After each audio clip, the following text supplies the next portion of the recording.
Okay, so Dynamite 11/20/2024.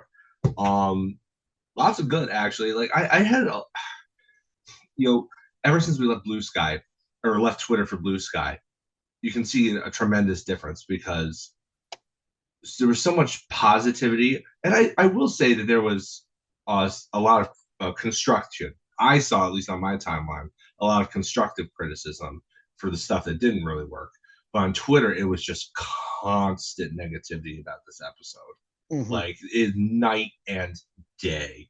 Like it's just I'm glad we're over on Blue Sky where we can just enjoy the things that we like and talk about them in good faith. That being Yeah. said, let's talk about some good faith. Some good faith. That 8-man tag match that opened the show with Ricochet, Powerhouse Hobbs, Will Ospreay, and Mark Davis versus the entirety of the Don Callis family was amazing. It was pandemonium. It was kind of great.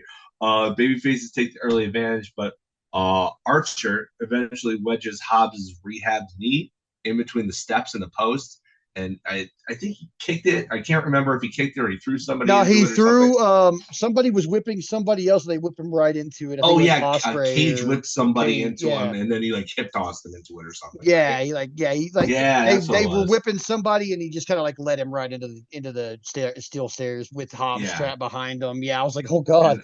and Hobbs sold it really well. I mean, and when you know when a big bruiser like that is selling something that well, Hmm. that like, dude, there's something special with Hobbs. They got to take advantage of him soon.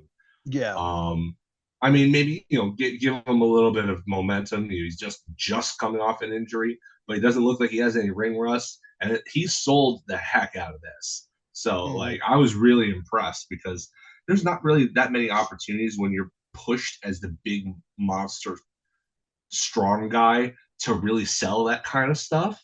Hmm. So it's good to know that he can when the occasion calls for it. I mean, and again, what, you're not going to sell Lance Archer as a big, strong, tough guy, right? But anyway, so the doctors and the officials get Hobbs to hobble out of there, to Hobbsle out of there, and so it makes it 4-on-3. Ricochet takes over at this point and gets just the snot kicked out of him for like 3 minutes, 3, 4 minutes straight, trying to make the hot tag. At one point, he takes a choke slam from Archer inside the ring to everybody on the outside of the ring, because of course. Um, Osprey eventually tags in, and he and Fletcher had like this really cool, intense moment. It was really necessary to sell the personal nature of their upcoming match, but even he succumbed to the numbers game. Um, there was a really cool spot with an assisted Blue Thunder bomb via Takeshita for a really close 2 count. And that's when Hobbs came back in. That was his cue to come back in. And he was really selling the leg, but still beating everybody up because, I mean, look at him. How Yeah. could he not? Uh, uh, he tagged in Davis, and Davis hit this absolutely mind-boggling gut wrench pile driver on Takeshita. It looked so disgusting, and I loved it. Fantastic. Um, but the pinfall was broken up by Fletcher, who then slapped him, only to get taken down to the mat for some ground and pound. The finish finally came when Osprey accidentally hit Davis with a hidden blade when Fletcher pulled him in the path of it, and then Takeshi had the power drive knee on Davis while everybody else was on the outside. Uh, this was exactly what I wanted from this, and the heels winning was the right call. Absolutely.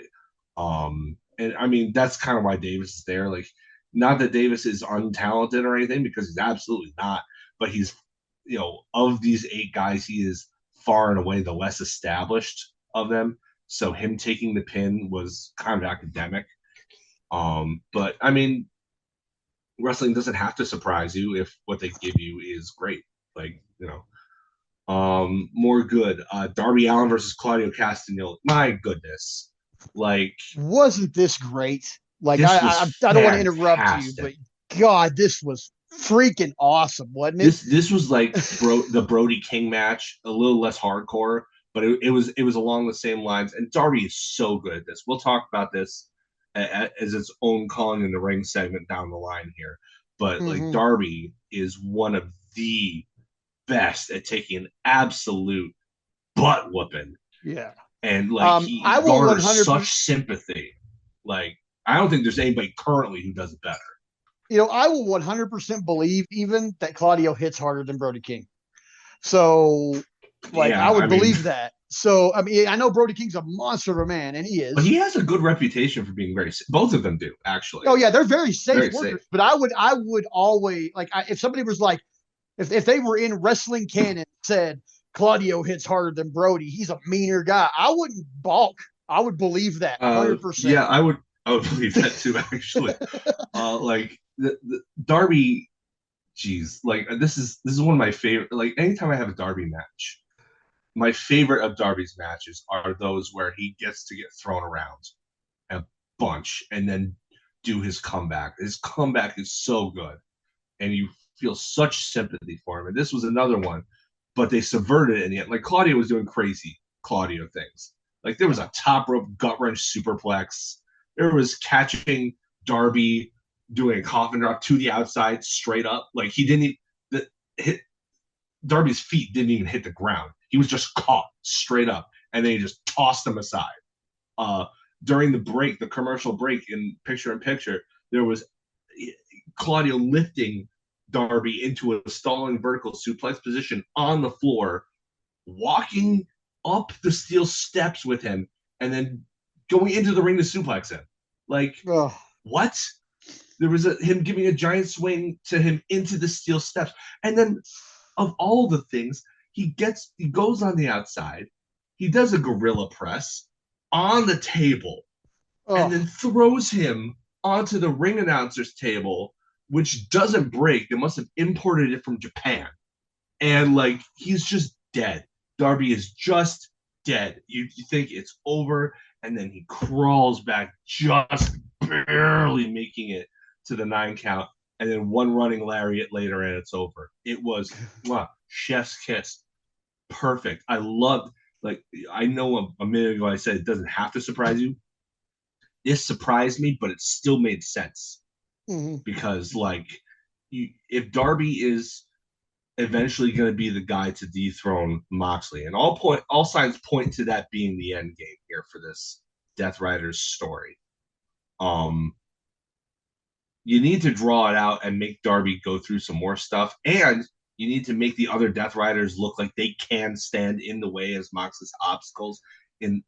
Instead, they are obstacles to overcome, as opposed to, okay, here's this other guy that we obviously know is going to get beat because he's not Moxley. These Hmm. other guys need to appear threatening, and they've done ever since they've hired him. They've done a very good job of protecting Claudio Hmm. to the point where he has like a couple. I think he may have more draws, like time limit draws, than anybody in AEW, simply because they don't want to beat him. Like, Yeah. Yeah. It's like hard. the, I mean, TK obviously loves and respects Claudio and values what he brings to the table, which I think is awesome because I think he's yeah. finally kind of getting his due and having a spot on the card that he deserves. Like he's always been an immensely, incredible utility player. He's probably among the best utility players in wrestling history. He can do almost anything. Yeah. Certainly in the ring, he can play any role.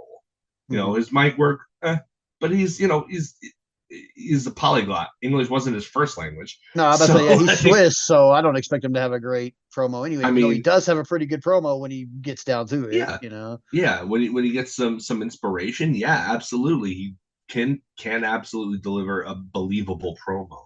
But Hmm. the majority of his selling point is that he's a freak athlete who can do things that nobody his shot size and shape should have any reason to be able to do. Like there's a reason they called him a cyborg. There's a reason they called him a Superman.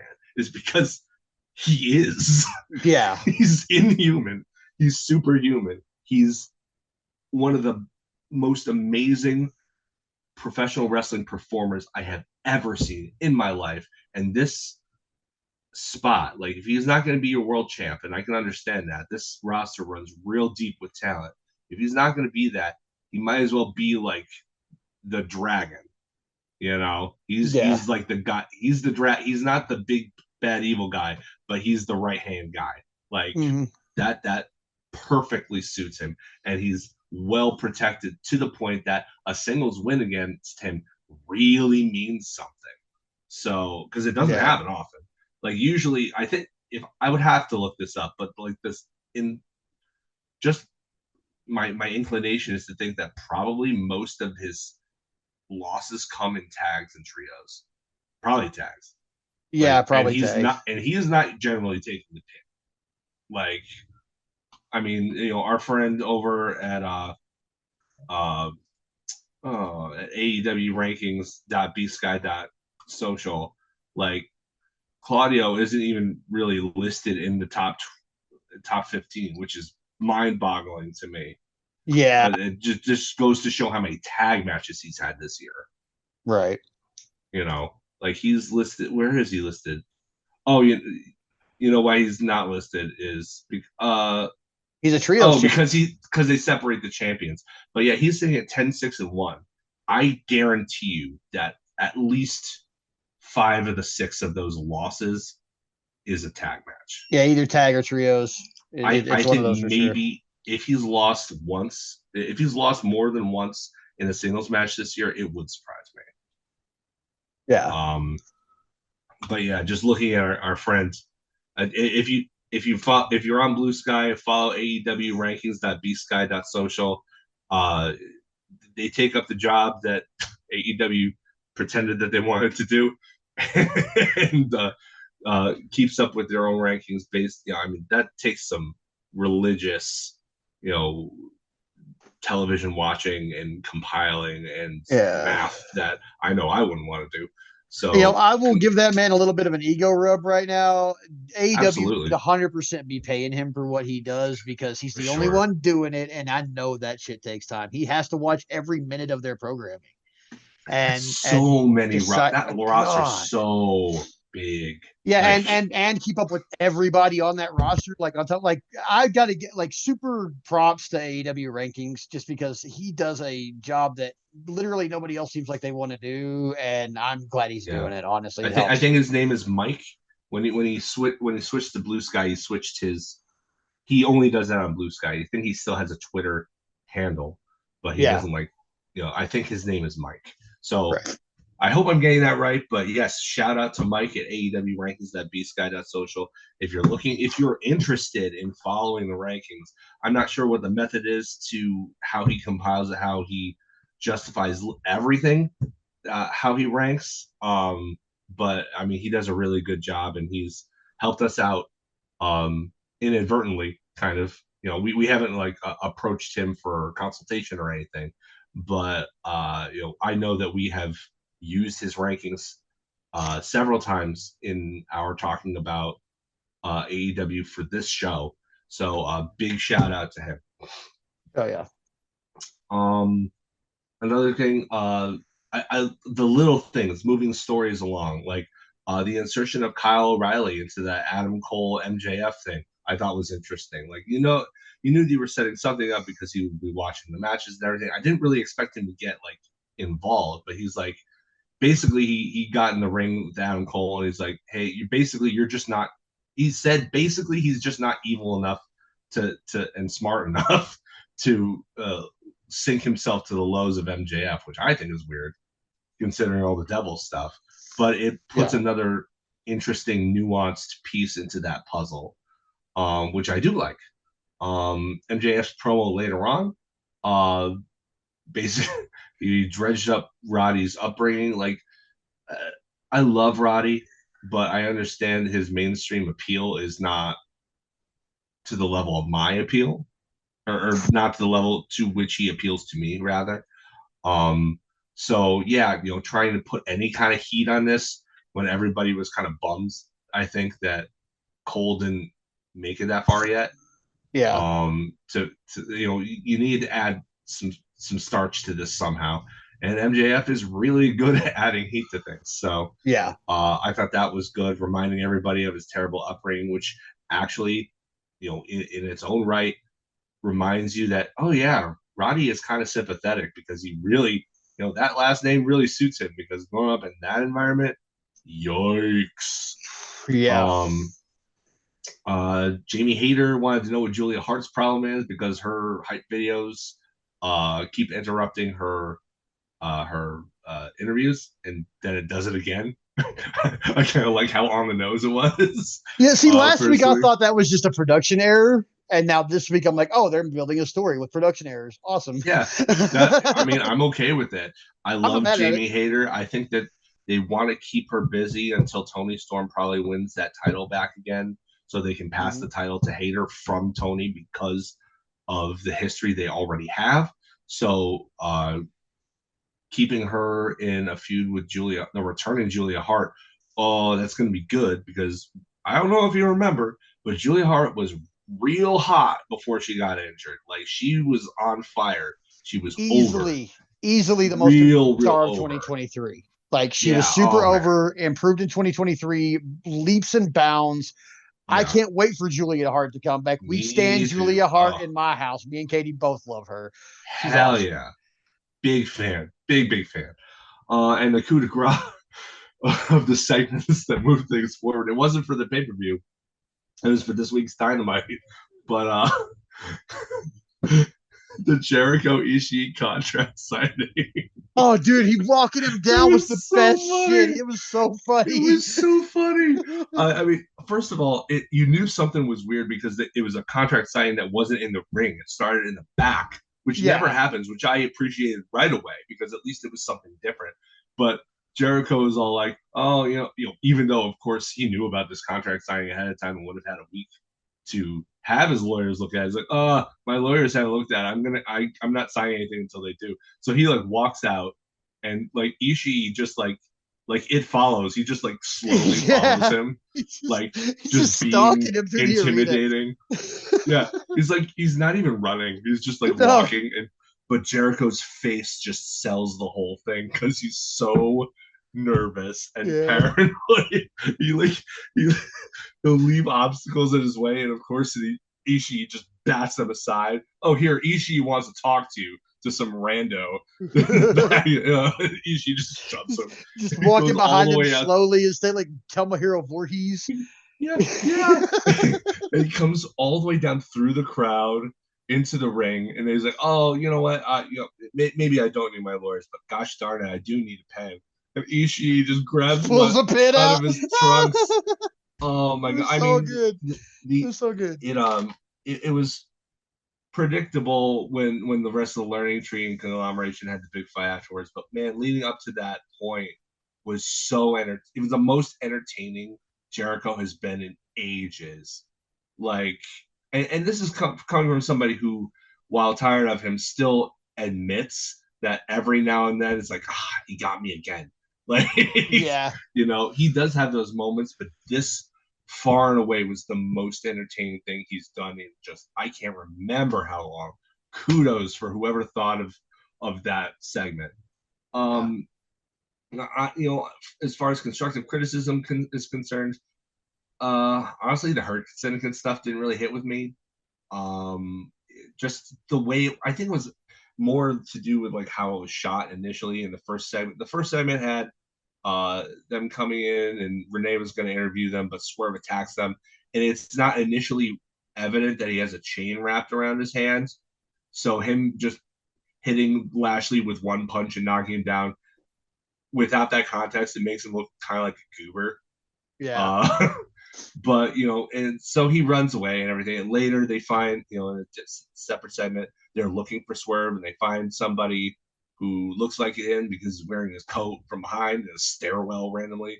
And they're like, "Oh, you're not Swerve. Oh, we're gonna beat you up anyway." So they do. And then finally, they're Lashley has a handicap match. It's his debut. He beats the crap out of the two dudes. One of them being ROH legend Cheeseburger. Love me some Cheeseburger. Oh, so glad that he got paid this week. I don't know why they haven't adopted him in Tony's ROH because that dude's a legend. If you don't know the legend of Cheeseburger, you need to do some YouTube research right now. Cheeseburger's the man.